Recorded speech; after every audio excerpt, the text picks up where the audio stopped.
Hello guys, कैसे हो आप सब। अ, आज की वीडियो में हम जो बचे हुए टॉपिक थे, सेल द फंडामेंटल और यूनिट ऑफ लाइफ, इसके बारे में डिस्कस करेंगे। तो सेल वॉल तक हम लोगों ने पढ़ लिया था। आज का जो टॉपिक है, जहाँ से हमें स्टार्ट करना है, वो है न्यूक्लियस। तो अगर हम बात करें कि जैसे आप सेल देख रहे हो तो उसमें आपको न्यूक्लियस कैसे दिखेगा। नॉर्मली अगर आप सेल को बिना स्टेन किए अगर आप अंडर द माइक्रोस्कोप ऑब्जर्व करोगे तो क्या आप न्यूक्लियस को देख पाओगे। ठीक है, इसी के बारे में बताया गया। Remember the temporary amount of onion peel we prepared, we had put iodine solution on the peel by. तो हमने जब ऑनियन पील प्रिपेयर किया था, उसका स्लाइड प्रिपेयर किया था, तो हमने उसमें आयोडीन सोल्यूशन डाला था। What would you see if we tried observing the peel without putting the iodine solution? तो अगर हम बिना आयोडीन सोल्यूशन पुट किए पील को देखेंगे, ऑब्जर्व करेंगे, तो हम क्या देखेंगे। Try it and see what the difference. हमें दोनों में डिफरेंस देखना है कि हम जब आयोडीन सॉल्यूशन डाल के उस स्लाइड को देख रहे हैं, तब हम क्या ऑब्जर्व कर रहे हो। बिना आयोडीन सॉल्यूशन यूज करें हम उस स्लाइड को जो ऑब्जर्व कर रहे हैं, तो हम क्या ऑब्जर्व कर रहे हैं। ठीक है। Further when we put iodine solution on the peel, we did each cell get evenly coloured.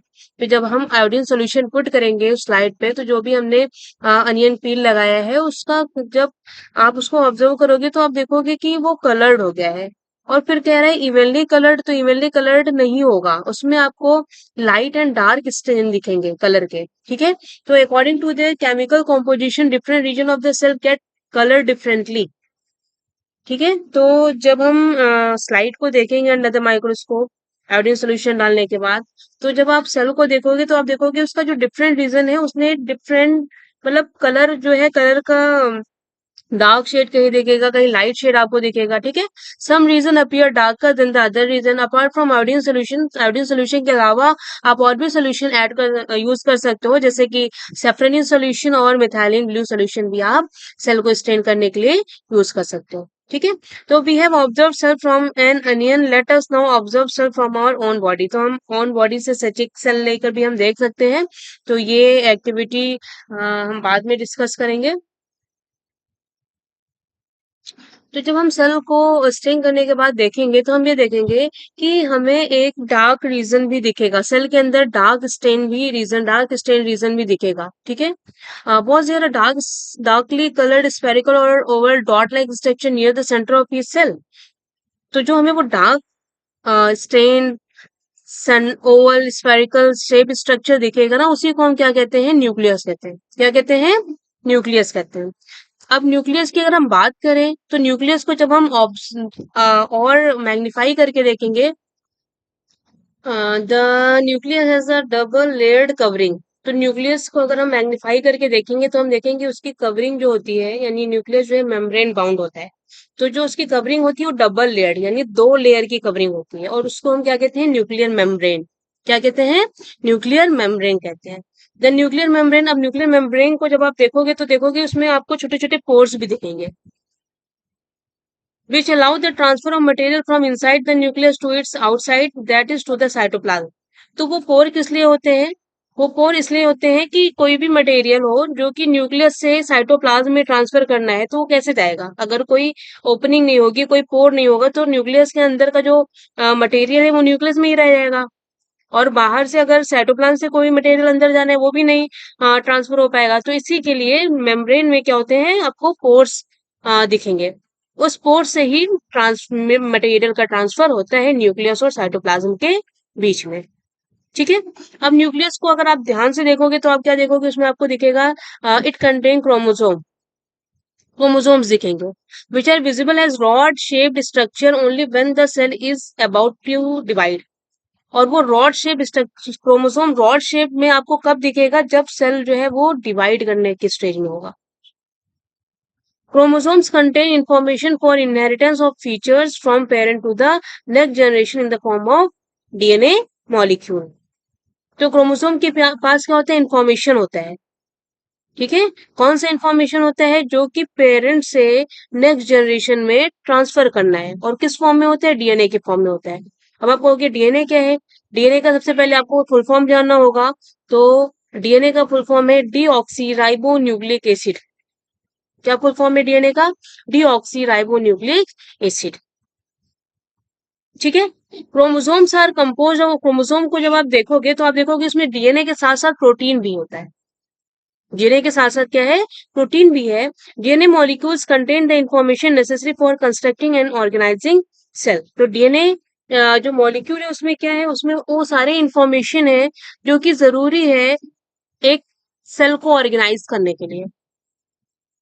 अब आप डीएनए एक बड़ी यूनिट है, उसके छोटे यूनिट को, जो सबसे छोटी यूनिट है उसको आप देखोगे तो उसको आप क्या कहोगे, फंक्शनल सेगमेंट जो है डीएनए का उसको हम कहते हैं jeans.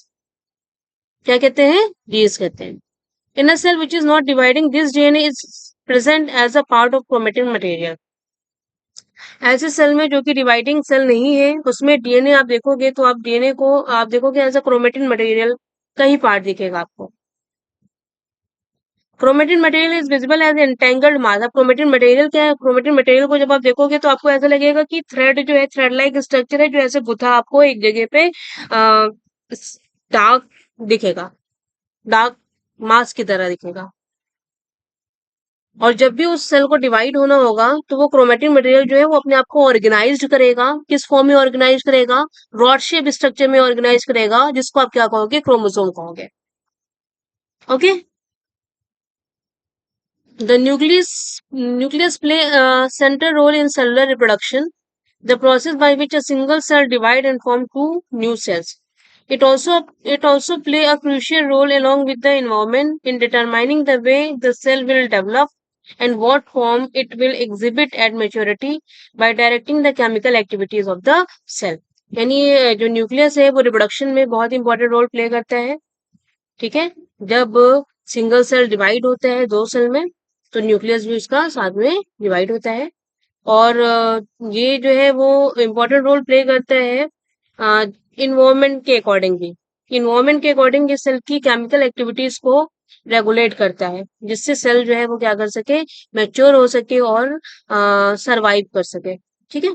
In some organism like bacteria, the nuclear region of the cell may be poorly defined due to absence of nuclear membrane. अगर हम बैक्टीरिया की बात करें या फिर और ही माइक्रो ऑर्गेनिज्म की बात करें तो उसमें न्यूक्लियर मटेरियल जो है वो न्यूक्लियर, उसके ऊपर कोई मतलब बाउंडेड नहीं होता है किसी मेम्ब्रेन से। इसीलिए हम कहते हैं वहां पर जो न्यूक्लियस जो है वो पुअरली डेवलप्ड है। ठीक है। Such an undefined nuclear region containing only nucleic acid. और ऐसे ऑर्गेनिज्म में न्यूक्लियर जो रीजन है उसमें कोई भी प्रोटीन नहीं पाया जाता है, सिर्फ न्यूक्लिक एसिड पाया जाता है और उसको हम क्या कहते हैं, न्यूक्लियोइड कहते हैं। क्या कहते हैं, हम न्यूक्लियोइड कहते हैं। ऐसे न्यूक्लियर रीजन को हम क्या कहते हैं, न्यूक्लियोइड कहते हैं। सच ऑर्गेनिज्म हुज सेल लेक का न्यूक्लियर मेम्ब्रेन। और ऐसे ऑर्गेनिज्म जिनमें न्यूक्लियस जो है वो न्यूक्लियस में न्यूक्लियर मेम्ब्रेन नहीं पाए जाते, ऐसे ऑर्गेनिज्म को हम प्रोकैरियोट्स कहते हैं। प्रोकैरियोट्स दो टर्म से मिलकर बना हुआ है, प्रो एंड कैरियोट। तो प्रो मीन्स होता है प्रिमिटिव और कैरियोट मीन्स होता है कैरियन। यानी इनमें जो है न्यूक्लियस जो है वो प्रिमिटिव टाइप न्यूक्लियस है। प्रिमिटिव न्यूक्लियस कहने का मतलब ये है कि न्यूक्लियस जो है वो मेम्ब्रेन बाउंड नहीं है। Organism with cells having a nuclear membrane are called eukaryote. और ऐसे ऑर्गेनिज्म जिनके सेल में न्यूक्लियर मेम्ब्रेन पाया जाता है, न्यूक्लियस जो है न्यूक्लियर मेम्ब्रेन बाउंड होता है, ऐसे ऑर्गेनिज्म को हम यूकैरियोट्स कहते हैं। ठीक है। Prokaryotic cell also lack most of the other cytoplasmic organelles. Prokaryotic cell में भी कुछ सेल ऑर्गेनल है जो कि नहीं पाए जाते हैं, और वो सेल ऑर्गेनल हमारे यूकैरियोटिक सेल में पाए जाते हैं। Many of the function of such organelle are also performed by poorly organized part of the cytoplasm. हाँ, तो जो ऑर्गेनल नहीं पाए जाते हैं उनसे रिलेटेड जो फंक्शन जो है वो हमारे साइटोप्लाज्म में कुछ पोorली ऑर्गेनाइज्ड पार्ट ही वो फंक्शन परफॉर्म कर लेते हैं।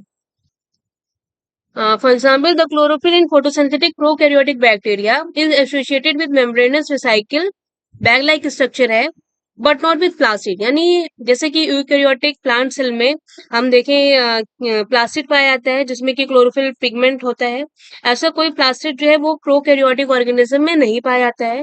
ठीक है। तो उसके लिए एक बैग लाइक स्ट्रक्चर होता है, मेम्ब्रेनस बैग लाइक स्ट्रक्चर होता है प्रोकैरियोटिक में, जिसमें कि ये पिगमेंट पाया जाता है। ओके। नेक्स्ट हमारा जो टॉपिक है वो है साइटोप्लाज्म।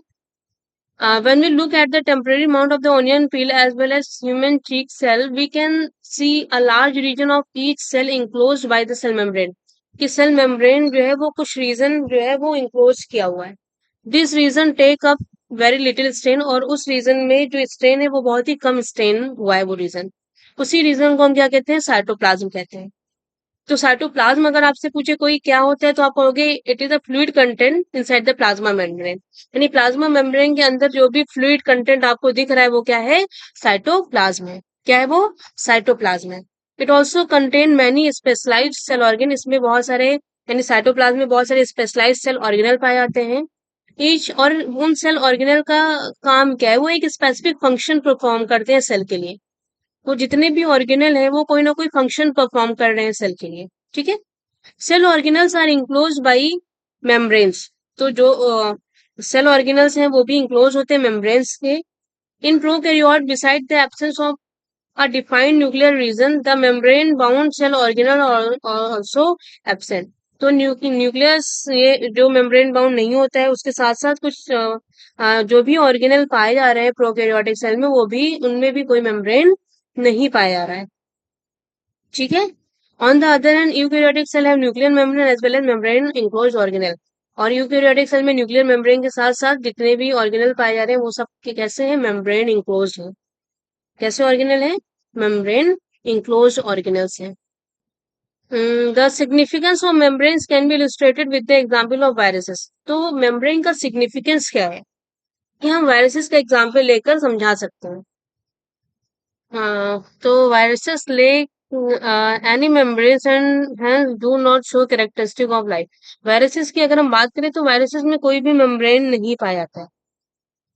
ठीक है. इसीलिए वो जो फीचर ऑफ लाइफ है उसको शो नहीं कर पाते. यानी वो नॉन लिविंग, उसको हम नॉन लिविंग कंसीडर करते हैं जब जब वो ह्यूमन बीइंग या फिर सेल के बाहर है.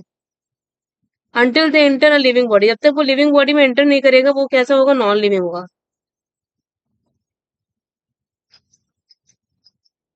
हाँ, तो वायरसेस जो है वो लाइफ के कैरेक्टरिस्टिक को नहीं शो कर पाता जब तक कि वो ह्यूमन बीइंग यानी लिविंग बॉडी में एंटर नहीं करते और उसके सेल मशीनरी को यूज नहीं करते हैं मल्टीप्लाई करने के लिए. तब तक वो नॉन लिविंग है क्योंकि उस पर कोई भी मेम्ब्रेन नहीं पाया है. ओके.